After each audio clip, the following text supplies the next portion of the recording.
photographs from this exhibition, Punk Plus, were done when I was a very young girl with no expertise, but I had a kind of interest and passion for photography.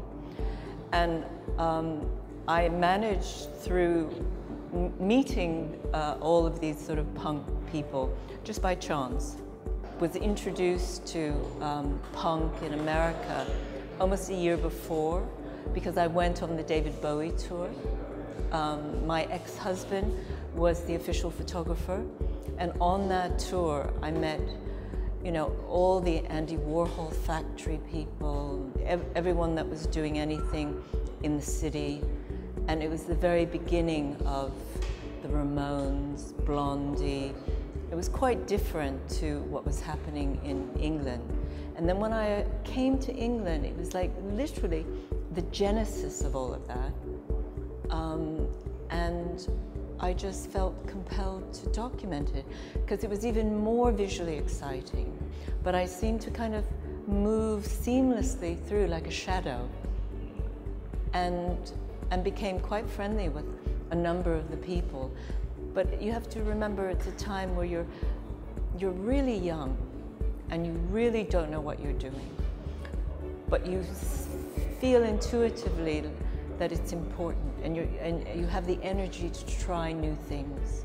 When I had this box of archive material, I didn't think it was important at all. In fact, I was slightly embarrassed because it wasn't to me that interesting. I'd kind of gone beyond that.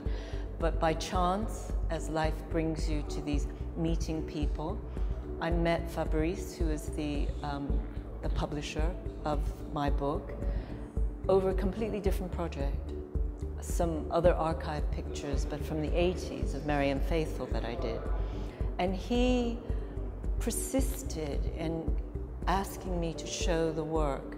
And he sort of thought it would make a wonderful document. And I have to say, I dragged my feet for quite a long time. Because being a self-taught photographer, also being a woman, and there weren't that many women, I've had to work very, very hard. So I didn't want to feel that my claim to fame was going to be punk rock photography. I think that when I look at this body of work, I'm really pleased and happy. I'm actually proud of the book. It feels authentic, substantial, real.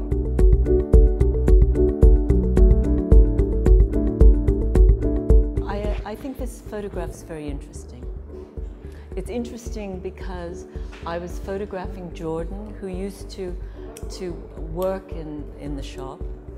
And I would say it's one of the very first shops that were like a concept shop.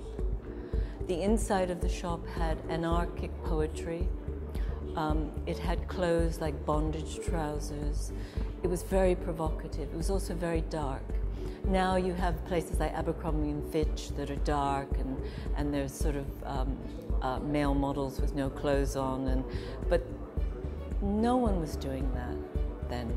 No one had like an idea. I don't know, this picture I did when Debbie Harry came to perform in London, and she was very good friends with Lee Black Childers, who I was aware of and knew because he was the press officer on the David Bowie tour. And so I went to this party after the gig, and that's when she was wearing her kind of jeans, that very New York jeans jacket, and it was just on the roof. And again, I just happened to have my camera, and I just thought, oh, I'll just ask her if she'll go up.